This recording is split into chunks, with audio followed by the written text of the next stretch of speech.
We can easily connect Shopify to BuckyDrop in the following ways.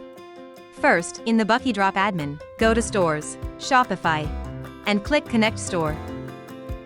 Then go to the Shopify App Store, and click Install to install the BuckyDrop app. Log in Shopify. Arrive at the Shopify admin, and click Install App to complete the installation. Click Authorize Now. Fill in your BuckyDrop account, and click Connect BuckyDrop with Shopify.